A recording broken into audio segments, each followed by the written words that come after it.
नमस्कार, मैं उमेश पंडित और आप देख रहे हैं द उमेश पंडित शो।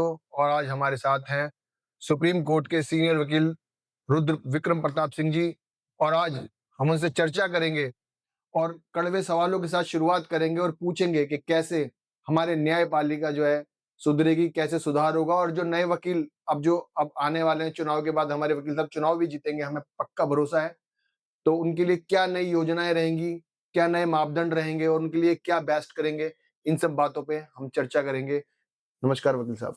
धन्यवाद, नमस्कार। वकील साहब, आज जो समाज में अभी एक ज्वलंत मुद्दा चल रहा है कुलदीप सेंगर को लेकर, हुँ, उनकी बेटी जो ऐश्वर्या सेंगर है हुँ, वो धरने पे भी बैठी है और माहौल जो है देश का बहुत गर्मा रहा है हुँ। इस बात को लेके कि कुलदीप सेंगर जो है बेकसूर है और उसको हाई कोर्ट ने जो है जमानत दी है। तो जमानत सही दी है कि गलत, आप इस विषय में थोड़ा समझाइए हमारे दर्शकों को। देखिए इस विषय पर मैं बाद में आऊँगा। पहला विषय जो आपने बोला कि एक एक पक्ष धरने पे बैठा है या इससे पहले दूसरा पक्ष किस तरीके से अदालत को हाईजैक करने की कोशिश की गई दूसरे पक्ष द्वारा।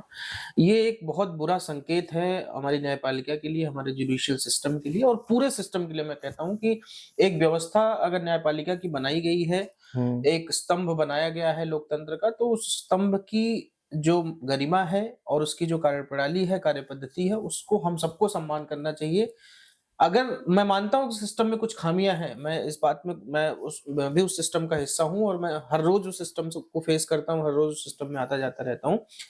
लेकिन आप हाईजैक नहीं कर सकते किसी मुद्दे को। और आप देखिए कि जितने भी मीडिया ट्रायल वाले मुद्दे हैं, पूरा इतिहास उठा के देख लीजिए, जितने भी मीडिया ट्रायल वाले मुद्दे हैं, वो अदालतों में जाके धड़ाम से गिरते हैं। ये शायद अच्छा। एक पहला केस था कि ट्रायल कोर्ट में कन्विक्टेड हो गई है।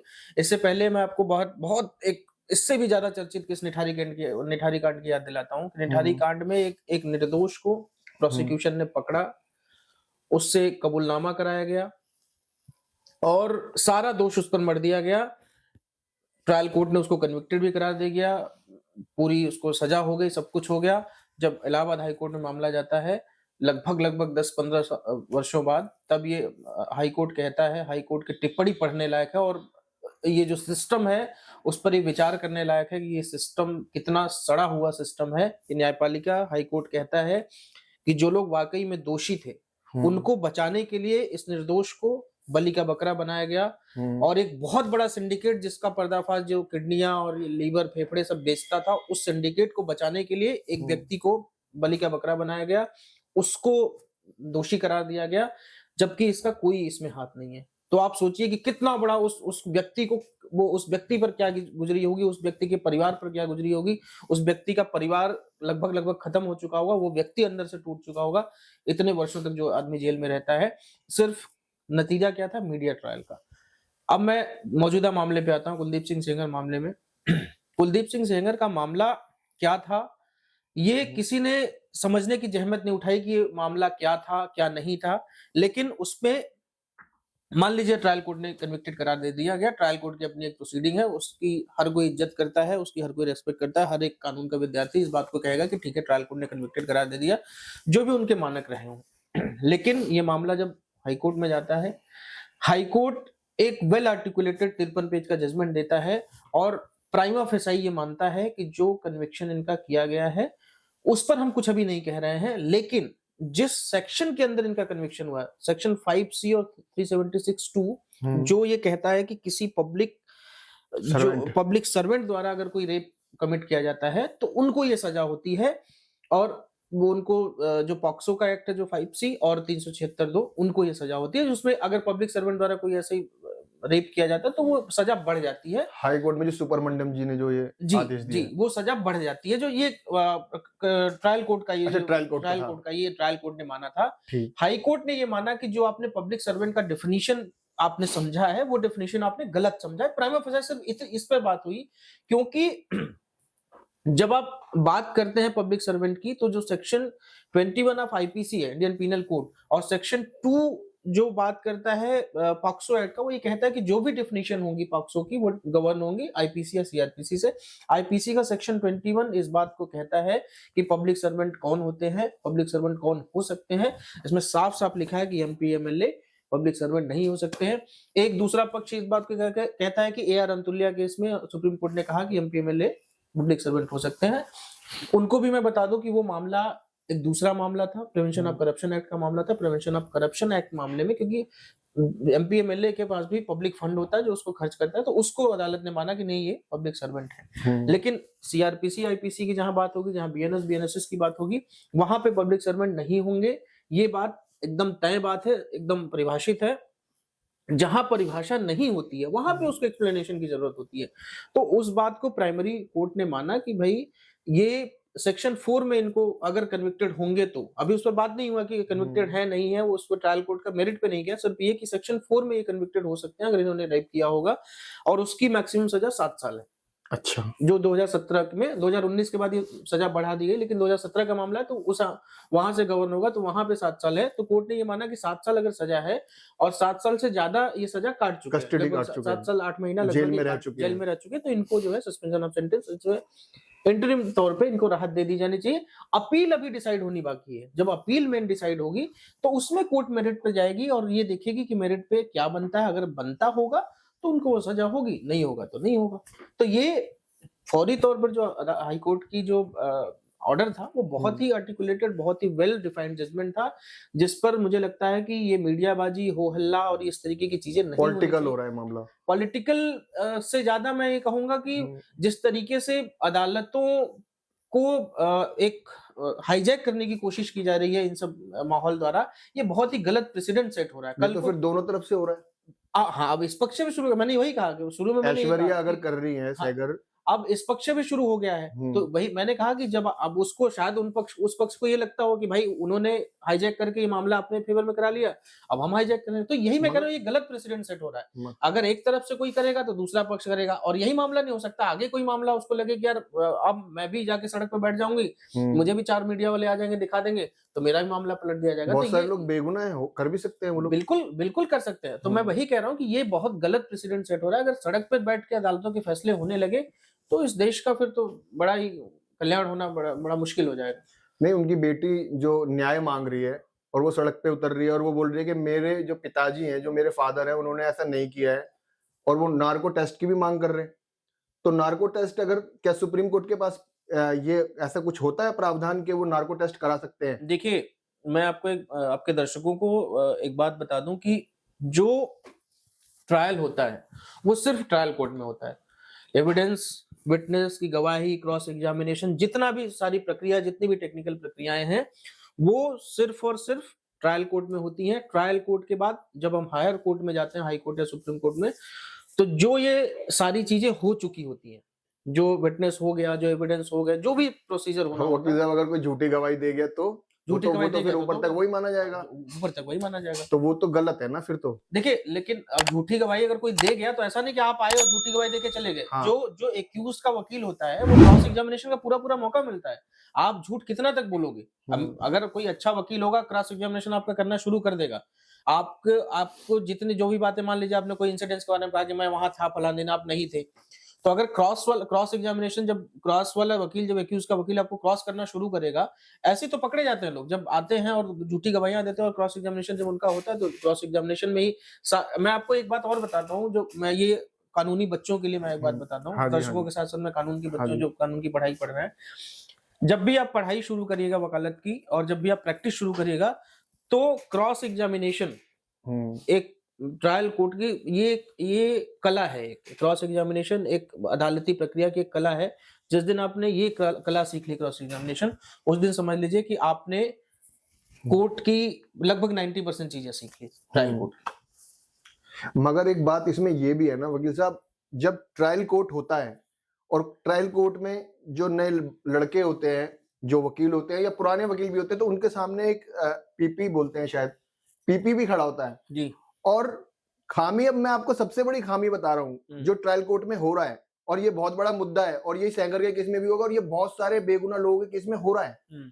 जब किसी केस में 3 गवाह हैं और कोई हत्या का मुकदमा है, मैं हत्या के मुकदमे से ही लेता हूं, और हत्या के मुकदमे में वो जो 3 गवाह हैं, एक आज गवाही देके गया, एक 25 तारीख को देने, 10 दिन बाद देने आया, कोर्ट ने अपने हिसाब से तारीख रखी, फिर एक अगली तारीख पे देके गया, इस बीच क्या होता है कि जो पीपी होता है वो उसको इतनी अच्छी तरीके से पढ़ा देता है, इतनी अच्छी तरीके से सिखा देता है कि जो एक्यूज्ड का जो वकील होता है उसको बड़ा मुश्किल हो जाता है उस गवाह को तोड़ना और क्रॉस करना। और क्रॉस भी कोई एक दिन में सारा क्रॉस खत्म नहीं होता है तीनों का। तीनों क्रॉस भी अलग अलग डेज पे होते हैं, हो सकता है 6 महीने लग जाए तीनों का क्रॉस होने में। अब इस बीच क्या होता है कि वो सब तीनों गवाहों को पता चल जाता है कि अब हमें क्या बोलना है, पीपी सब सिखा देता है, सब पढ़ा देता है। उस केस में जो एक्यूज्ड है उसका बचना बहुत मुश्किल हो जाता है सेशन कोर्ट से। और सेशन कोर्ट में अगर वो फंस गया, वो इंसान जो बेगुनाह है, कई बार तो मैंने ये देखा है कि कोई सबूत ही नहीं है, मगर सिर्फ गवाह ने गवाही दे दी और वो वहां पर फंस गया। तो इस विषय में आप क्या कहेंगे? फिर वो बंदा जो फंस गया ट्रायल कोर्ट के अंदर, तो वो हाई कोर्ट में भी अगर उसको नहीं आराम मिला तो वो क्या करेगा? नार्को टेस्ट कराएगा, कैसे करेगा? कैसे सुप्रीम कोर्ट जाएगा? क्या करेगा वो? उसके बचने का क्या तरीका है? और ये वकील कैसे इस चीज को खत्म करेंगे? कैसे न्यायालय इस चीज को खत्म करेगा कि भाई ये जो अलग अलग डेट्स पे जो गवाहियां हो रही हैं ये सेम डे क्यों नहीं होती है, जिससे कि गवाह को पढ़ाया ना जा सके, सिखाया ना जा सके? देखिए एक तो अगर मैं आपको सीआरपीसी का प्रावधान बताऊं, सीआरपीसी सीधा सीधा ये कहता है कि गवाहियां जब शुरू होती हैं तो डे टू डे गवाही होनी चाहिए। ये राइट। सीआरपीसी में प्रोविजन है। मगर होता आपने नहीं है सर आपने ये। बिल्कुल, हाँ, बिल्कुल नहीं होता। आपने बिल्कुल सही बात कहा और ये बहुत कम लोगों को ये पता है कि सीआरपीसी में ऑलरेडी ये प्रोविजन है कि जब गवाहियां शुरू हो तो डे टू डे गवाहियां होनी चाहिए। यही जो आपने जिस जिस बात की मंशा जाहिर की, आशंका जाहिर की कि ये जिस तरीके से गवाहों को आप कर सकते हैं, अपने तरीके से मोड़ सकते हैं, इस तरीके से कर सकते हैं, ये दोनों पक्षों के लिए, दोनों पक्ष एक दूसरे के लिए कर सकते हैं।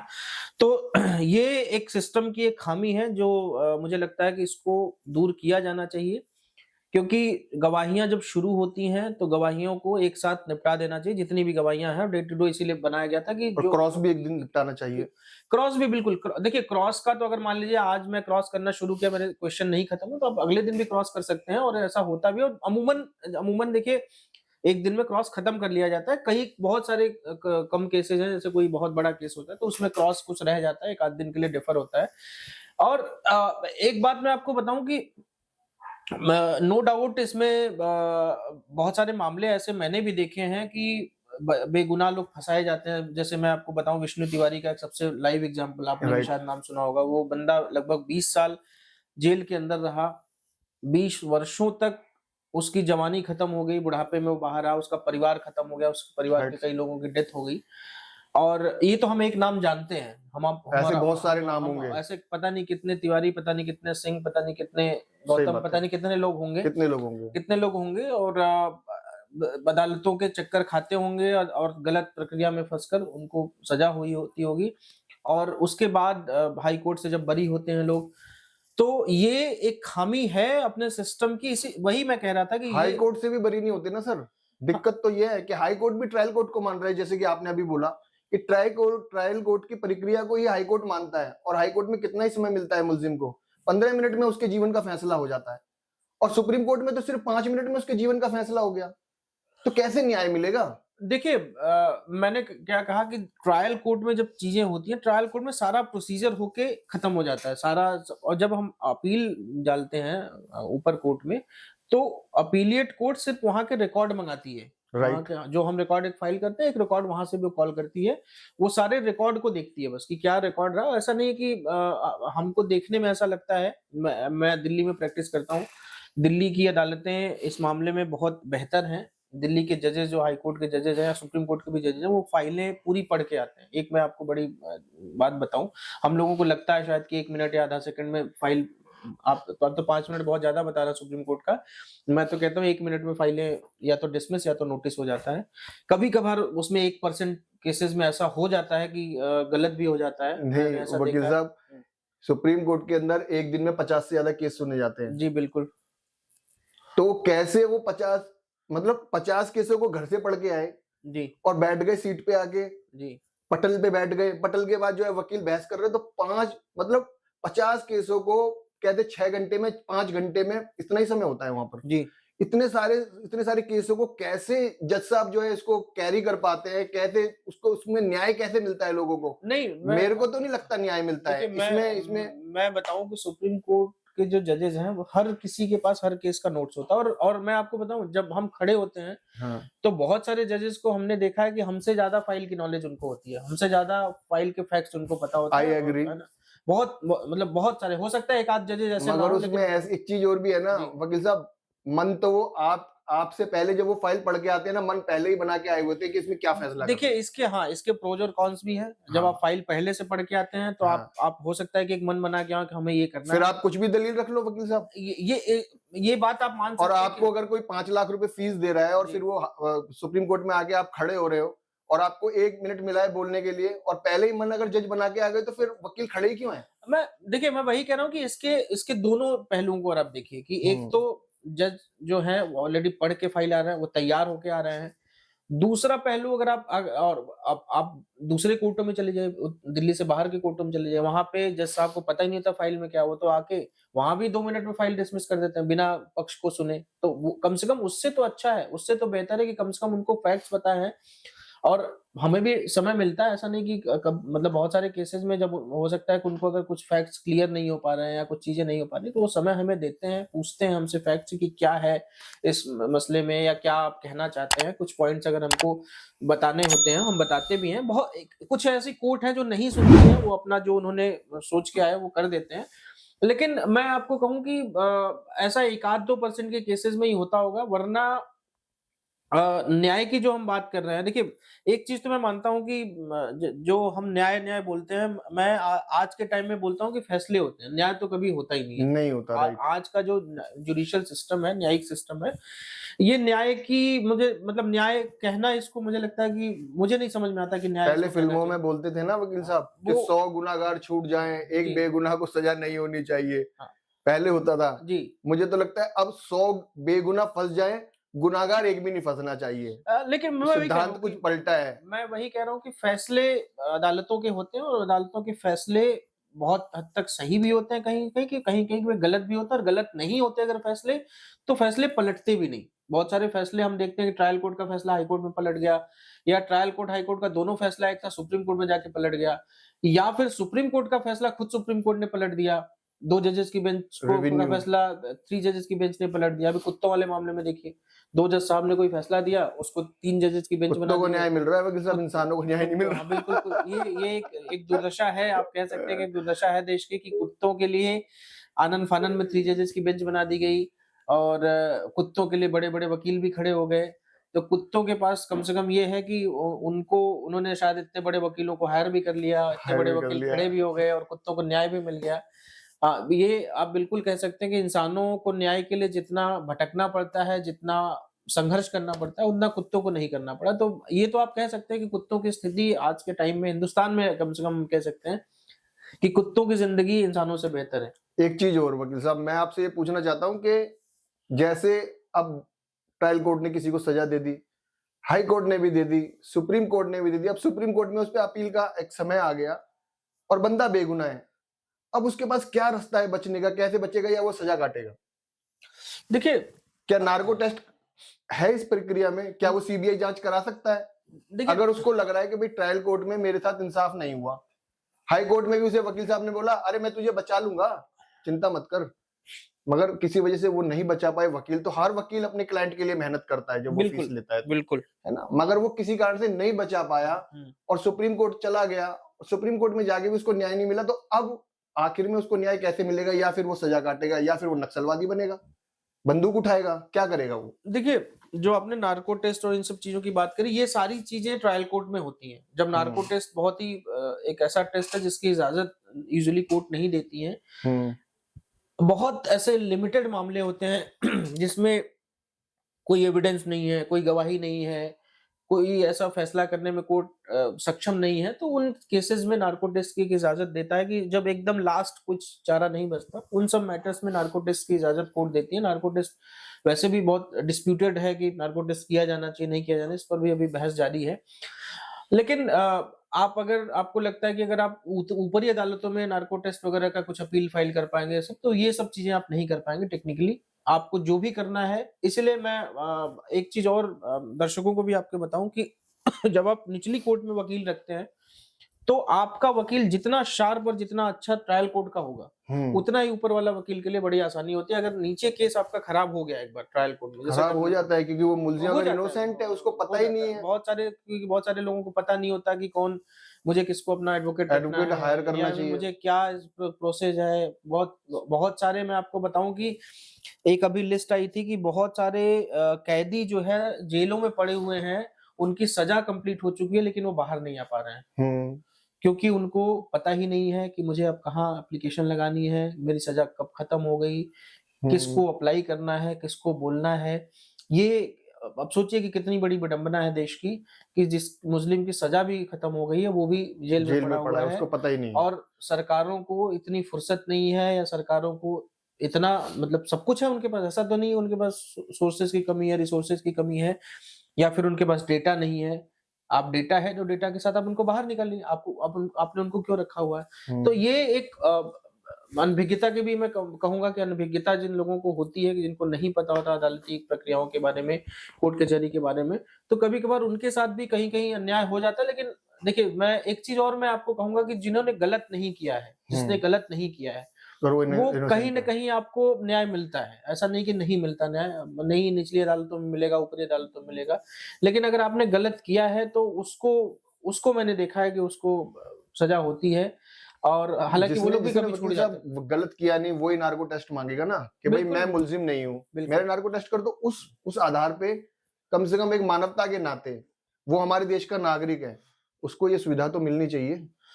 देखिए, नार्को टेस्ट कोई एक अंतिम उपाय नहीं है अपने बचाव में। आपके बचाव में अगर आपने नहीं किया, अगर मान लीजिए आपने जैसे मर्डर का ही एग्जांपल दिया, या कोई भी केस, छोटा भी केस मान लेते हैं, अगर आपने किसी का मर्डर नहीं किया है, तो मुझे नहीं लगता कि कोई आपको ये सिद्ध कर देगा कि इन्होंने मर्डर किया है, या कोई रेप का मामला है, अगर आपने नहीं गवाही किया। करा देती है ना, झूठे नहीं, गवाह। आपको मैं याद दिलाता हूँ, एक डीसीपी थे उत्तर प्रदेश के, और उनका मेरे को नाम अभी याद नहीं आ रहा, चौधरी करके हैं वो, आप जानते होंगे, जो परमानंद स्वामी जी के पास भी गए थे।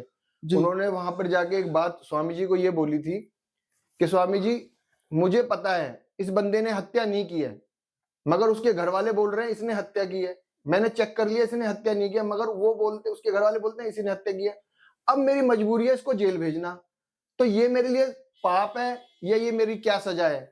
तो ये जब एक डीसीपी ये बात बोल रहा है, इतने बड़े लेवल पे बैठ के बोल रहा है कि हाँ, एक गवाह जो है झूठा किसी को फंसा रहा है और मुझे पता है इसने नहीं किया है, मैंने सारी जांच पड़ताल कर ली, तो फिर ये स्थिति में इसमें तो फिर निर्दोषों को तो जेल जाना ही पड़ेगा ना। देखिए, फिर वो अगर ये अगर न्याय कैसे होगा अगर कोई, वकील मैंने साहब? तो ये हालांकि नहीं सुना, लेकिन अगर कोई मैं पुलिस आपको वाला, वीडियो क्लिप मैं इसमें समझ गया, लगाऊंगा, इसमें इस पॉडकास्ट में मैं वीडियो क्लिप लगाऊंगा वो वाली। लेकिन अगर कोई पुलिस वाला इस तरीके की बातें कर रहा है और वो कि भी डीसीपी। अगर उसके पास साक्ष्य नहीं है, उसके बावजूद भी वो जेल भेज रहा है, तो वो गलत कर रहा है, वो प्रोसिक्यूशन गलत कर रहा और है। हमारे स्वामी जी भी बोल रहे हैं, उनको भी तो कम से कम ये बात नहीं करनी चाहिए नहीं ना। नहीं, बिल्कुल वो गलत कर रहा है भाई। आपका काम क्या है? आपको पूरी दुनिया ये कहती रहे, आपका प्रोसिक्यूशन का काम क्या होता है? प्रोसिक्यूशन का काम क्या होता है कि अगर कोई गलत हुआ है किसी के साथ, ऐसा नहीं कि आपको जेल भेजना है, किसी को मारना पीटना है, जो आजकल पुलिस कर रही है आमतौर पर। हम्म, आपका काम ये नहीं है। आपका काम जो है, आप क्यों लिख के घूमते हैं शांति, सेवा, न्याय? सही बात है। इसीलिए घूम के ना भाई, आपको शांति बहाल करनी है, सेवा करनी है लोगों की, और न्याय और दिलाना। न्याय दिलवाना है। जी न्याय जी दिलवाना जी। है ना? न्याय देना आपका काम नहीं, न्याय न्याय दिलवाना दिलाना काम है, है। हाँ जी। लेकिन पुलिस आज आप अपने आप को सिंघम जैसी मूवीज देखकर अपने आप को सिंघम समझ रही है। सिंघम से ऊपर समझने लगी है ना? उनको लगता है कि हम ही सब सर्वे सर्वा है, हम ही न्याय कर देंगे, हम ही गोली मार के भी कर देंगे। ये भी एक बड़ा गलत ट्रेंड शुरू हो गया है।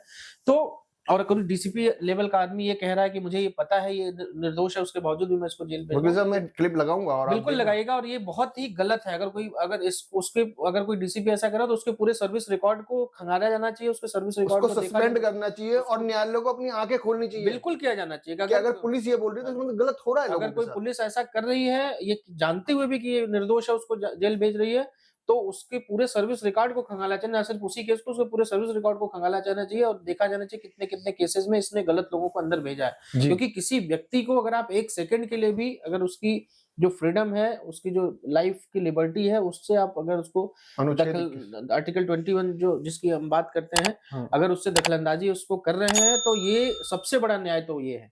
किसी भी व्यक्ति को जनरल रूप से अगर आप एक सेकंड के लिए भी अगर रख रहे हैं, तो सबसे बड़ा न्याय है उस अन्याय करने वाले को सजा जरूर मिले। स्वामी जी ने तो ये बोल दिया कि भाई उस पे तो वक्त का डंडा पड़ा, इसमें तुम्हारी कोई गलती नहीं है। तो स्वामी जी ये बात बोल रहे हैं, वो कहते अब हैं भाई देखिए- तुमने न्याय नहीं करा ढंग से, तुम्हारे साथ भी गलत होगा, तुमने गलत किया, ऐसा नहीं बोला स्वामी जी ने। उन्होंने बोला ये तो वक्त का डंडा पड़ा है, उसमें तुम आराम से रहो। अब देखिए स्वामी जी लोगों को मैं टिप्पणी नहीं करता हूँ क्योंकि बहुत मैं- बड़े स्वामी आजकल सबसे ज्यादा मीडिया में वही छाए हुए हैं। कई परिस्थिति ऐसी आती है, जैसे एक वादी पक्ष है जिसका लड़का मर गया जी और वो कह रहा है कि इसने मारा है, जी इसी ने मारा है, जी और हम परिस्थिति उसको वैसे उसका कोई एविडेंस भी इस तरह का नहीं, और वो चिल्लाता है कि नहीं मैंने नहीं मारा, मैं वहाँ था ही नहीं, मैंने किया ही नहीं। जी कुछ दिन पहले, अभी 3-4 दिन पहले इस तरह की घटना थी, 8 दिन पहले, जी तो इसी तरह का था, वो पारिवारिक मामला था जी और वो नहीं माने कि नहीं यही है, तो वहाँ ऐसा लगता है कि वहाँ जिम्मेवारी हमारे पे भी करना। नहीं, इसमें आप दोषी नहीं है, क्योंकि आप रिपोर्ट और साक्ष्य के अनुसार ही पकड़ते, आप उसमें कुछ नहीं कर सकते, आपको करना ही पड़ेगा। अगर आप नहीं करते हैं तो आपके ऊपर ब्लेम लग जाएगी कि उस पार्टी ने आपको अपने अधीन करने के लिए कुछ किया है, तो इसलिए आप इसमें निर्दोष है, इसमें तो हमें कोई दोष नजर नहीं आ रहा है। ये हमेशा हर पुलिस वाले के साथ हाँ क्वेश्चन रहता है, बिल्कुल क्योंकि हत्या के मुकदमे में किसी को भेजना बिल्कुल पूरा जीवन उसका बर्बाद हो छाए हुए जाना। हैं। देखिए मैं स्वामी जी लोगों पर टिप्पणी करने लगूंगा तो मेरे पीछे स्वामी जी लोग पड़ जाएंगे, इसलिए जी, मैं जी, स्वामी जी। जी लोगों पे नमस्कार करके उन पे टिप्पणी नहीं करता हूँ। जी जी जी अपने जो प्रोफेशन है मैं उन्हें टिप्पणी करता हूँ। स्वामी जी जी। लोगों को इतना ही अनुरोध करूंगा कि ये क्षेत्र आपका नहीं है, जी जो आपका भगवान का भजन कराना, भगवान की बातें बताना लोगों को काम है। हालांकि वो काम आप करते नहीं आप लोग, आपका काम अब पैसा कमाना रह गया है। सारे जितने भी लगभग जितने हैं, तो उन लोगों पर हम लोग ना ही कमेंट करें। उनका भी जो वक्त का डंडा हो सकता है उन पे भी पड़े कभी। बहुत सारे बाबाओं वक्त का पढ़ डंडा रहा है, पड़ा, पढ़ रहा है। हो सकता है इन पे भी कल को पड़ेगा। सही तो बात। वक्त का डंडा अगर सब उसमें पड़ रहा है तो उन पे भी पड़ेगा। वकील साहब वापस सेंगर वाले केस पे आते हैं। जी अब जो न्यायालय वो जज्बातों पे तो चलता नहीं है, जी मगर जैसे कोर्ट ने फैसला बदल दिया, सेंगर को अभी छोड़ा, फिर सुप्रीम कोर्ट ने फैसला बदल दिया, तो कोर्ट तो जज्बातों पे चलने लगी ना। मैंने वही कहा कि देखिए एक रॉन्ग प्रेसिडेंट सेट किया जा रहा है कि सड़क पर बैठ के अदालतों के फैसले बदलने का जो प्रयास हो रहा है, ये बहुत ही घातक हर इंसान फिर सड़क पे बहुत ही बैठेगा। घातक है। और यहाँ पे तो 50% आबादी के पास इतना अपराध का टाइम है, सड़क पे बैठा रहेगा, फिर बैठा आप रहेगा। देते रहिएगा न्याय। फिर सही बात है। हालांकि सुप्रीम कोर्ट ने अभी इंटरिम तौर पर स्टे लगाया है, अभी कोई फाइनल ऑर्डर नहीं है सुप्रीम कोर्ट का। अभी 20 तारीख को मेरे ख्याल से उसमें डेट है, और उसमें दोनों पक्षों की, जो इस पक्ष को नोटिस किया गया है, वो लोग अपना काउंटर फाइल करेंगे और उस पर अपनी बात कहेंगे। उस पर अदालत सुनवाई करेगा। हो सकता है कि ये स्टे हटा दिया जाए, जो हाईकोर्ट का जो ऑर्डर है उसको अपहेल्ड किया जाए। लेकिन जो हुआ वो बिल्कुल, और जिस तरीके से वेकेशन बेंच बैठाई गई, जिस तरीके से मामला सुना गया, वो मुझे लगता है कि कहीं ना कहीं प्रेशर में आके किया गया। और अदालतों को, जो अदालतें कहती हैं कि हम प्रेशर में आके हमें काम नहीं करना चाहिए, एक बात। दूसरी बात, सुप्रीम कोर्ट जो हमेशा कहता है कि हाई कोर्ट्स को या निचली अदालतों को फ्री होकर काम करना चाहिए, न्यायिक तौर पर आपको काम करना चाहिए, आपको किसी के प्रेशर में काम नहीं करना चाहिए। आप अगर हाई कोर्ट के फैसले को यूं आनन फानन में स्टे करेंगे तो कल को हर हाई कोर्ट का जज ये सोचेगा फैसला देने से पहले कि मैं ये फैसला सही दे रहा हूं नहीं दे रहा हूं। वो फिर मेरिट पे आके फैसला नहीं देगा, वो शायद ये फैसला वो सोचकर फैसला देगा कि कहीं इसको चैलेंज होगा और कहीं मेरे खिलाफ इस तरीके के अनर्गल आरोप ना सोशल मीडिया ये पे वैसे लगाए होना जाएं। भी चाहिए, क्योंकि वकील साहब हाई कोर्टों में मैं देख रहा हूँ कि ट्रायल कोर्ट के जो मुकदमे होते हैं उसी को सही मानकर और उसको जज साहब रिजर्व कर देते हैं, और फिर कहते हैं 3 महीने बाद इसका रिजल्ट आएगा, और 3 महीने बाद जब उसका रिजल्ट लिखते हैं तब तक तो वो सब भूल जाते हैं। तो फिर नहीं, क्या ऐसा भूल नहीं चुके होते हैं। ऐसा नहीं भूल नहीं जाते क्योंकि वो। इसमें एक खामी और है वकील जी, साहब, मैं आपसे इस बारे में भी चर्चा करना चाहता हूँ कि जब ट्रायल कोर्ट में वकील साहब जब बहस कर इसमें सॉरी हाई कोर्ट में जब वकील साहब बहस करते हैं, तो वहां पर जो बातें होती हैं उनका कोई मीटिंग ऑफ मिनट्स कोई रिकॉर्ड नहीं होता है। ये एक बहुत बड़ी खामी है। अगर वो मीटिंग ऑफ मिनट्स हो वहां पर, क्योंकि बहुत सारी बातें जब हाई कोर्ट में वकील साहब रखते हैं हाई कोर्ट के जज के सामने, तो बहुत सारी चीजें जज मान भी लेते हैं, मगर फिर वो क्या है, मुकदमा रिजर्व कर देते हैं और वो फिर 3 महीने बाद उसका जजमेंट देते हैं। तो वो जो बातें उस समय हुई वो सब खत्म हो जाती हैं, उसका कोई वैल्यू नहीं रहता, क्योंकि मीटिंग ऑफ मिनट्स नहीं है। इस विषय पर मेरी कहीं और भी बात हुई तो उन्होंने बताया ये दूसरे देशों में होता है, मगर हमारे देश में नहीं होता। तो ये कैसे आप लागू करवाओगे? अब आप चुनाव भी लड़ने वाले हो, तो ये मतलब नहीं, देखिए ऐसा होता है कि बहुत सारे जजेस अपना नोट्स बना के रखते हैं, दोनों पक्षों का जो उस फाइल पे नोट्स बना के रखते हैं, दोनों पक्षों का जो आर्गुमेंट है। और दूसरा आजकल एक अच्छा चलन शुरू हो गया कि रिटन आर्गुमेंट हमसे मांग लिया जाता है। हाँ, अगर कोई रिजर्व जजमेंट किया जाता है तो अमूमन 99% केसेस में हमसे एक रिटन आर्गुमेंट, जो हम आर्गुमेंट वर्बली करते हैं, वो हमसे ही मांग लिया जाता है कि आप रिटन आर्गुमेंट बना के दे दीजिए। तो वो रिटन आर्गुमेंट हम सबमिट करते हैं, उसी रिटन आर्गुमेंट के तहत उसी रिटन आर्गुमेंट को पढ़ के फैसले होते हैं। तो ये मुझे नहीं लगता कि इस ये वाला पॉइंट कहीं से मैटर करता है कि अगर हमने आज बहस की 3 महीने बाद जजमेंट आ रहा है, इससे कोई फर्क नहीं पड़ता। ये उनके पास रिकॉर्ड्स होते हैं और अमूमन जो आप देखेंगे, जो भी रिजर्व मामले हैं, उन मामलों में रिटन आर्गुमेंट मंगाती है कोर्ट और रिटन आर्गुमेंट हम फाइल करते हैं, उसके हिसाब से फैसले होते वकील साहब, जो हमारे देश की जनता है वो बहुत गरीब है, और गरीब लोग ही ज्यादातर जेलों में रहते भी हैं, और वो उम्मीद करते हैं कि न्यायालय से हमें न्याय मिलेगा। तो एक सुप्रीम कोर्ट के जज भी हैं, मार्कंडे काटजू, उनका भी मैंने एक बयान देखा था जिसमें उन्होंने बोला है कि जो सेशन से, ट्रायल कोर्ट से जो सजा हो रही है और फिर वो हाई कोर्ट जा रहा है अपील को लेकर, और फिर सुप्रीम कोर्ट जा रहा है, तो सजा जो है जस की तस अपराधी को सुनाई जा रही है, मतलब उसके बचने का कोई रास्ता ही नहीं बच रहा है। तो एक जज अगर ये बात बोल रहे हैं, तो वो सीधा सीधा न्यायालयों पर उंगली उठा रहे हैं, कानून के तरीके पे उंगली उठा रहे हैं और बता रहे हैं कि भाई ये हो रहा है। तो वो इतने सीनियर जज हैं, तो क्या आप इस बात का आप समर्थन कर रहे हैं कि वो सही बोल रहे हैं? मेरे को, मैं जैसे एक जर्नलिस्ट हूँ और मैं दुनिया को देख रहा हूँ और जो हो रहा है समाज में, मेरे को तो लगता है ठीक है। आप इसमें क्या अपनी राय रखते हैं? हैं। देखिए हर मामले को हम ऐसा नहीं कह सकते। ये देखिए बड़ा सब्जेक्टिव मामला इसको नहीं बना सकते कि हर मामले में ऐसा हो रहा है, और हर मामले में अगर सेशन कोर्ट का जो फैसला है वो सुप्रीम कोर्ट तक एज इट इज रह जाता है, तो हो सकता है कि सेशन कोर्ट का जो जज रहा हो उसने बड़ा फाइन ट्यून के साथ जजमेंट दिया हो, और हाई कोर्ट सुप्रीम कोर्ट तक फैसले सही रह गए हों। और ये भी हो सकता है कि गलत फैसला दिया हो और ऊपर तक रह गए हों। तो हो सकता है उनका कुछ ऑब्जर्वेशन कुछ केसेस में रहा हो, क्योंकि वो इतने सीजन्ड जज रहे हैं, मार्कंडे काटजू, और एक बहुत ही फाइन जज उनका बड़ा कार्यकाल रहा है। अभी रिटायरमेंट के बाद उनके कुछ बयान विवादास्पद रहे हैं, लेकिन जो उनका कार्यकाल रहा है, बड़ा उनके जितने भी जजमेंट अगर आप देखिए, बड़े फाइन जज थे वो। हमारे इलाहाबाद हाई कोर्ट में भी रहे हैं वो चीफ जस्टिस। तो एक बड़े अच्छे जज के रूप में उनको देखा जाता था, तो उनका कार्यकाल कभी विवादास्पद नहीं रहा।